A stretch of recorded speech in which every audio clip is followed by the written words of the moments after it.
buonasera a tutti, grazie per essere qui. Io sono Osvaldo Tartaro e prima di cedere la parola al nostro autore Renzo Maggiore, che ci parlerà del suo ultimo lavoro e più in generale del suo percorso letterario. Io sono un po' in difficoltà oggi perché questa opera è la prima che pubblico con uno pseudonimo, Renzen. Io finora ho pubblicato come Renzo Maggiore e l'ho fatto, come dicevo prima, a una persona perché in Europa, in Italia soprattutto, chi si occupa di spiritualità, di filosofia, dovrebbe essere evidentemente una guida spirituale, difficilmente può avere un nome come Renzo Maggiore, perché diventa poco credibile.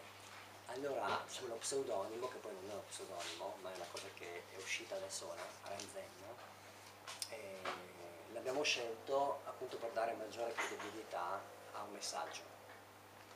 Il messaggio in realtà è una collana di libri, questo è il primo, infatti io ho parlato con Osvaldo anche di questo, che ormai sono 10-12 titoli che dovrebbero uscire nei prossimi anni, tutti con questo pseudonimo Renzen. E il piccolo libro del faraone, che fa storia comunque a sé, è l'inizio di tutto ciò.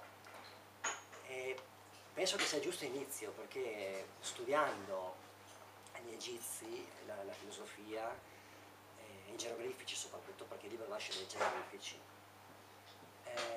ho scoperto, ma insomma si sapeva, che la nostra civiltà, la nostra religione, la nostra filosofia di vita è in gran parte influenzata da quel tipo di civiltà, egizia e sumerica. Non a caso il linguaggio è nato in quei periodi là, nel 5000 a.C. E questo è un faraone, ipotetico faraone, che si esprime in versi, soprattutto per ricordare qual era il senso, la profondità della sua cultura, come era una volta l'Egitto, perché sono anche delle descrizioni nel Nilo, e alla fine per darci un messaggio, perché i libri li pubblichiamo oggi per un motivo. Il motivo secondo me è tornare all'origine, tornare a quello che noi siamo, ed entrare nel migliore dei modi nell'era dell'acquario.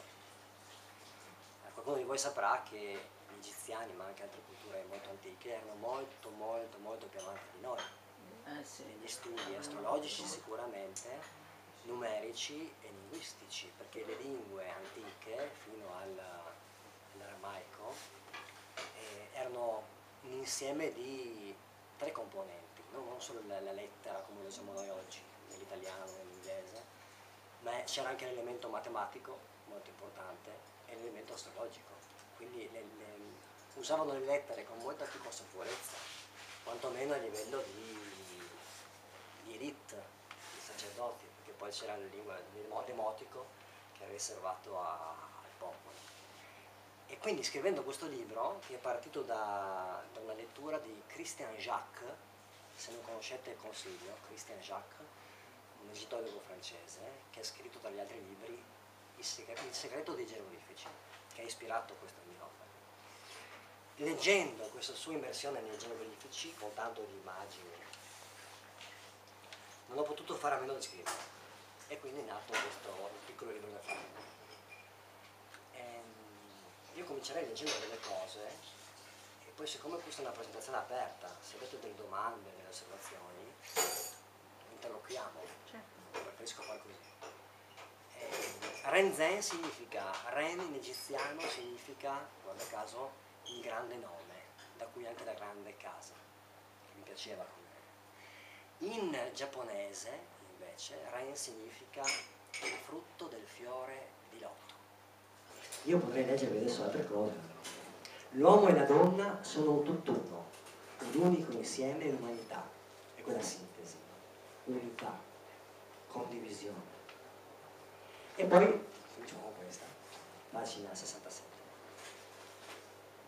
Il sesso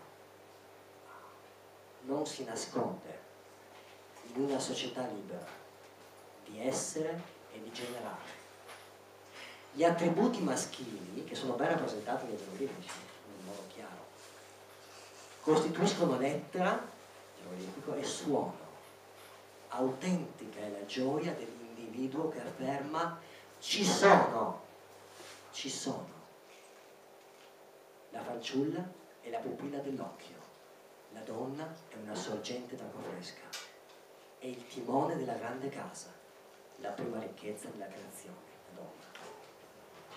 Ecco, il fatto che sia nascosto anche nelle statue, no? Adesso un po' meno, insomma, gli attributi maschili soprattutto, non lo so, è un fatto di potere, perché stai creando qualcosa che nascondi, qualcosa che diventa un tabù, no? Invece è una colpa mostrarsi.